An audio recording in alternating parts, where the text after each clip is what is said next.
Reflexión del Evangelio de hoy en la voz del Padre Gino Héctor Ruggiero Díaz, conciliario de los equipos de Nuestra Señora.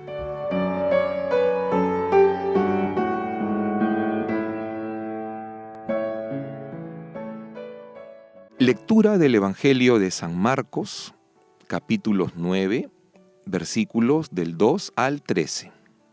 Pasados 6 días, tomó Jesús a Pedro, a Santiago y a Juan, y los condujo solos a un monte alto y apartado, y se transfiguró delante de ellos. Sus vestidos se volvieron resplandecientes, muy blancos, como no los puede blanquear ningún lavandero sobre la tierra. Y se les aparecieron Elías y Moisés, que hablaban con Jesús. Tomando Pedro la palabra, dijo a Jesús: Maestro, qué bueno es estar aquí. Vamos a hacer 3 tiendas, una para ti, una para Moisés y una para Elías. No sabía lo que decía porque estaban asustados. Se formó una nube que los cubrió con su sombra, y se dejó oír desde la nube una voz que decía: Este es mi Hijo amado, escúchenlo. Luego, mirando alrededor, no vieron a nadie con ellos, sino a Jesús solo. Bajando del monte, les prohibió contar a nadie lo que habían visto, hasta que el Hijo del Hombre resucitase de entre los muertos. Guardaron aquella orden y se preguntaban qué era aquello de resucitar de entre los muertos. Le preguntaron diciendo: ¿Cómo dicen los escribas que primero ha de venir Elías?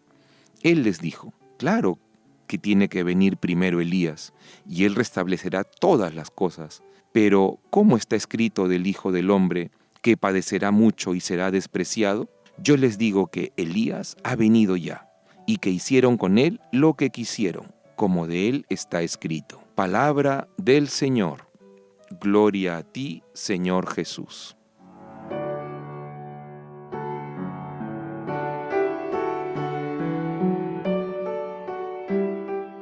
El pasaje del Evangelio de este día, queridos hermanos, nos recuerda el momento llamado de la transfiguración en la vida de Jesús. Aquel momento en el que sube a un monte y se muestra con la gloria que le es propia como Dios.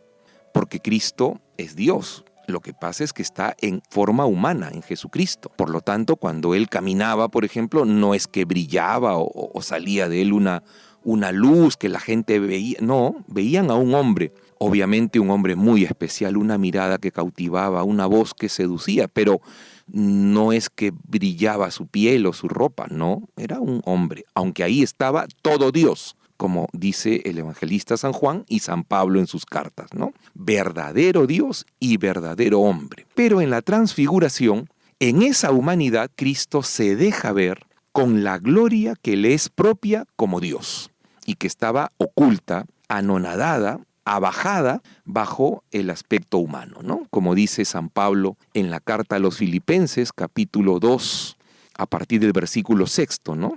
Se anonadó a sí mismo y apareció en forma humana y en forma de un esclavo. Todo Dios escondido en forma humana. Pero en este momento se deja ver, ¿no? Muestra su gloria a los apóstoles, ¿no? Especialmente a 3 de ellos. ¿Por qué lo hace? Primero, porque están camino a Jerusalén y van a pasar momentos durísimos. Y Pedro, Santiago y Juan, que son los que lo acompañan, aparecerán luego en el libro de los Hechos de los Apóstoles como los jefes de la primera iglesia, ¿no? Pedro como el primer papa, Santiago y Juan como los jefes de las primeras comunidades. Por eso a ellos, que están llamados a ser los primeros pastores, Jesús los llama aparte y quiere fortalecerles la fe. Una manera de decirles: miren, vienen momentos durísimos, vamos a pasar la pasión, van a haber cosas terribles, pero no tengan miedo. No todo terminará con la muerte en cruz. Y se deja ver en gloria, ¿no? Para que fortalezca la fe de los apóstoles y puedan guiar a los demás cuando la fe de los demás tambalee. Pero también la presencia de Moisés y Elías tiene mucho que decirnos. El Antiguo Testamento, para el mundo judío, estaba representado en estos 2 personajes, Moisés y Elías. Porque Moisés representaba la ley, la primera parte del Antiguo Testamento, y Elías representaba los profetas, la segunda parte del Antiguo Testamento, ¿no? Por lo tanto, podríamos decir que la presencia de Moisés y de Elías hablando con Jesús y la voz del cielo que dice, este es mi hijo, el amado, escúchenlo, y que luego desaparezcan Moisés y Elías, se puede y se debe entender como que el Antiguo Testamento ha encontrado ya su cumplimiento en Jesús. La ley y los profetas se ven cumplidos en Jesús. El Antiguo Testamento se cumple en él, y que ahora es la ley de Jesús la que debemos cumplir.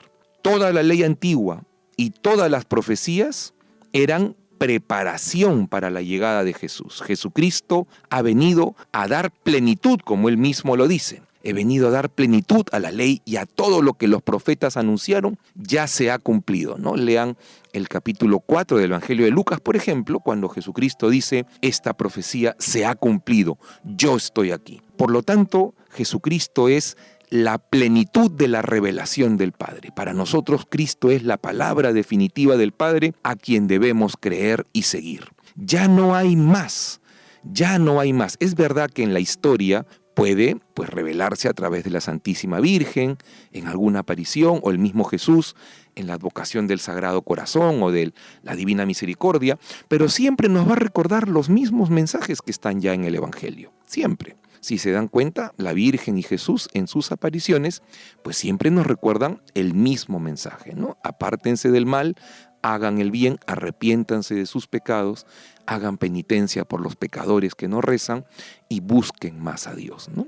Esto es lo que le pedimos al Señor en este día, por la intercesión de María, hoy que celebramos también su día. Que así sea.